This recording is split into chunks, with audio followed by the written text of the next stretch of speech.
sing it one and all. Join in the chorus, North Melbourne's on the ball. Good old North Melbourne, they're champions, you'll agree. North Melbourne is the team that plays to win for you and me. Welcome back, Shimboners. An action-packed pod for you today. Of course, the main topic will be the record-breaking Roos, but there's plenty of other items on the agenda to help get me all through it, and to introduce what else we'll be talking about is the Big Chief. Chief, what can the listeners expect today? Thanks, Baz. Well, firstly, they can just expect a review of the latest game from the reigning, defending, undisputed, undefeated, record-breaking, there's a new one, champions, the AFLW girls. And you're going to ask me my biggest takeaway, so I'm going to go with that first. They've improved. We're a better team than we were last year. We'll also go on to have a quick look at the Rawlings rumour files. And I've got a bit of it's probably put under the grind my gears a little bit. Oh yeah, there's a couple of names on there just to preview, to get the listeners ready. We're going to discuss Charlie Spargo, Jake Lever and Tyler Young. So stay tuned for that. My biggest takeaway from that game is, I agree with your sentiment that we have improved, but we've just got stars everywhere. Like, how seamless has Tessa Boyd and those likes come in, Blaheen Bogue, just come in and played their role and are performing at such a high level, and you'd be seriously unlucky to be omitted. We've still got stars to come back, and there's going to be some unlucky stories because everyone is performing, everyone's playing their role, and it's just such fun. It brings the fun back into footy to watch the AFLW play, because we've had a torrid time watching the men over the last 6 or 7 years. Yep. And you sort of lose your enjoyment, but you can sit back, turn on the telly, and A, know they're going to win. Yep. But B, they're going to have a fair dinkum crack for the whole 100 or 100 minutes, however long the quarters are. They're not long enough. That's a grind my gears, an early look. They need to extend it. I wanted to go for about 6 hours the way they play. And how good on the weekend, so Port Adelaide broke the record with 108, and the girls must have sat back and thought, like stuff, we're letting some team we beat by 70 points hold the record, and bang, 114, 100-point win, biggest win in AFLW history. Just breaking records, longest undefeated streak. Which is now at 15, or the undefeated's at 17, the winning streak's at 15. Big high score ever, and 100-point margin, the biggest ever in AFLW. So it was a magnificent performance. And the percentage is well over 500. Yeah, exactly. Yeah. And just to sort of preview a little bit for the Emma Carney Player of the Year award, I reckon there was, not taking the piss, I reckon there was 20 options. Yeah, absolutely. That's how well every single player played. But we'll get into some match notes, and the game was a bit of an unknown against Freo because we didn't match up with them last year, and we had some tight battles over the time with them. But great pressure early, and that was really highlighted by Taylor Gatt, who had a great chase tackle, kicked our first goal, and got great reward for her forward pressure. And I thought, just to touch on her game, ran hard all day, really classy with the ball in hand, and she's another one that you sort of forget she's only like 20. Yeah. Like, so much more improvement can come from her, and she's already a top quality player as it is, and it's just so good to see we're not reliant on Garner, who we'll get to in a minute, Riddell, Carney, those likes. Like, everyone plays their role, and if one's off 10% for a quarter, which doesn't happen that often because of how good our list is, but the others can pick up. Yeah, absolutely. And one of the big notes, the wingers. How good are they? I said in the last pod, we've got 3 elite wingers in the AFLW, and they're all goal kickers now. They kick 4 between them. Well, let's just talk about Amy Smith. What a game from her. 24 and 2 goals off the wing. And yeah, fantastic.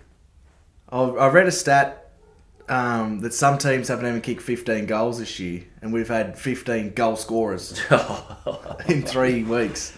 Yeah, it's just fun, isn't it? It's just fun watching the smash teams. And let's not forget, Freo were a finalist last year. Then they actually won a final. Did they? Yeah, I think they did, didn't they? They beat someone. They finished in the bottom half of the 8 and won their first final.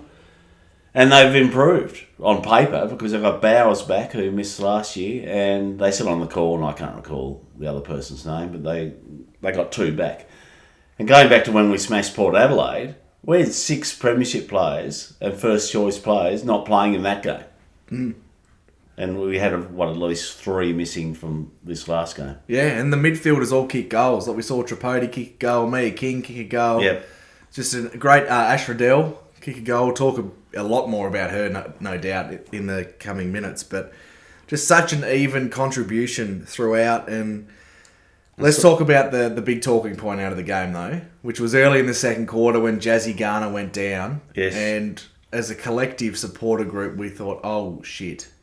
Yeah. But we can say that the club's come out with a statement that it's looking like only being a 2-week ankle, which is great news for what it could have been, especially when we saw her grabbing high up towards the top of the ankle where the dreaded syndesmosis usually occurs. Yes, so yeah, we all held our breath because even though we're a great team, she is the GOAT. She is the greatest player in the AFLW. And I still think we can win without her, but it's going to be a bit tougher. She's always there in the clutch moments too. So when we come up against the high-end teams, it'd be nice to have her back. But I wouldn't be rushing her back. No, well, she's the best player in the competition, Yeah. just to add on what you were saying. And I think she'd had 11 and a goal in the first quarter, so she was on her way to dominating. She's unlucky not to get in the Basti votes. That's how well she was going. And she was having she's having an awesome year. So, but we'll get her back, hopefully, 100% healthy. Yep. I'd be taking a precautionary approach. There's no way if she's sort of 70-30 you'd be risking. No, she needs to be absolutely cherry ripe because why risk her? A passage of play in the first quarter I really liked. There was a contest, a 2-on-2 inside 50. The ball came to the front of the pack where Blaheen Bogue was. And so often you see players sort of grab the ball or try and do something. She just had the footy smarts just to tap it over the top to Talia Randall, which resulted in a goal. And I was a massive fan of Bogue's game. And not necessarily in the fact that she kicked 4 goals. I really like what she did off the ball just as much as what she did with ball in hand. Yeah, I think our girls are really good at tapping it on to the advantage of others. I think that's what separates us. I think we can get it from the inside to the outside far better. And then when we're on the outside, we do massive damage because we've got good users out there in Gatt and Craven, Smith, etc. Well, I think our side's also just unbelievable in how unselfish. Like when you're up 80 points, how much would you be thinking? How easy would it be to start thinking, I'll fill my boots here? But still, all the team play, hitting those short kicks, dishing it off to someone in a better position. It's such a disciplined, well-drilled team. And running hard to create space and open up space. Yeah, fantastic. And going back to Bogue, she had a really good ground ball act where she went in really hard and laid the bump and didn't get a stat for it, but kept the ball in motion and opened it up for one of our other players. Yeah. And I thought that was really good for someone who's come from a more non-contact Gaelic background. That was really good. I've got to grind my gears in a negative, believe it or not, but it's not at the girls. Well, they kicked 14 points. The camera work. The camera work's horrendous. They've got to get rid of that ground level camera. It's ridiculous. You can't see anything. No. You can see the close-up of the player, and that's it. But too often they're behind anyway. They can't catch up to the ball. So you're just watching. Why is it so different to the AFL? I mean, I know it's not going to be the same quality as like when you're watching a game at the MCG, but it's not hard. Like I wouldn't have thought. Keep with the wide shot. They're playing at suburban grounds, so the infrastructure is probably not there, but that ground level camera is no good. No. For when the player's in motion. Look, if someone's having a set shot or something. Set shot from the boundary, fair enough. But and you can't see what they've got to kick to. Oh, it's really makes it hard to watch. 7 Fox, they've got to improve. And another one, thanks Fox for as soon as the siren went, just cutting the coverage, so didn't get to see the girls celebrate. It was the same on 7. It was on 7. I was watching on 7. Yeah, and it just went straight to border security or something. Or on the news, I think it went, like the 5 o'clock news, the early news. Yeah, thanks.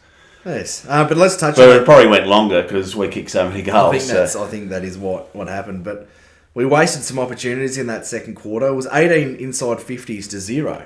And I think we only kicked 1 goal. Yeah, we did. We had a few points. That was... we did waste. We controlled the game. But then back to normal business for the second half. I mean, great start to the second half. It was clean ball movement, bang bang inside, and really strong jukes from Talia Randall, who had another great game. She's going under the radar this year, I think. Yep, she did. Kick 3 and presents really well. Strong, took some strong marks. That last mark, she took around the 50 to get us, and then hit Sharon to give us a shot at goal on the record, or the outright record and the 100-point record. That was a fantastic mark. Oh, she's got the best set of jukes in the W, I reckon. Yeah, I'd agree. She's a fantastic player. Someone who lifted when we were getting challenged, though, was the ultimate competitor, Emma Carney, back in the side. Oh, how good. She had a couple of scratchy moments early, to be honest, like a couple of dribbles along the ground, just snaps around the corner, but she blew those cobwebs out really quick and was back to driving through the legs, and they can't catch her. No, she just takes it on. The amount of drive she goes from half back, and I didn't know until after. She only played like 60% game time or something. And had 22. Yeah, and just a drive. We look we look even better. We've got an extra gear when she's playing half back and just reads the play well and uses the ball so well and so attacking. Exactly. I was really happy with Erica O'Shea as well. Like, didn't have the same amount of footy, but she offered the same off half back, I think.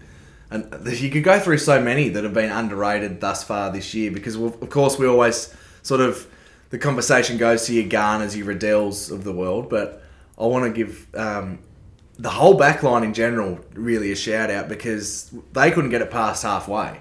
And I thought Libby Birch, fantastic in one-on-ones, Jazz Ferguson as usual, Tessa Boyd, fantastic. Yeah, they're all good. And Liza Shannon, I think I read somewhere today, I think she's in the top 3 in the comp for intercept possessions. Yeah, she's going really well. There's another reason we've improved, because she's improved. She couldn't get a game, or didn't get in the finals last year, played while Carney was out injured, but missed out on the finals, and she's improved. The only question... And we've got a bit more height back there now, because she's quite reasonably tall, and Tessa Boyd's reasonably tall. So we actually, but they're both quite mobile as well. So I like it. I think our back line's going really well, and particularly seeing we're missing Sarah Wright, who should have been, was almost all Australian last year. Like, just had her best year ever. But finished top 5 in the most prestigious she award. Did. But yeah, I think they all performed well.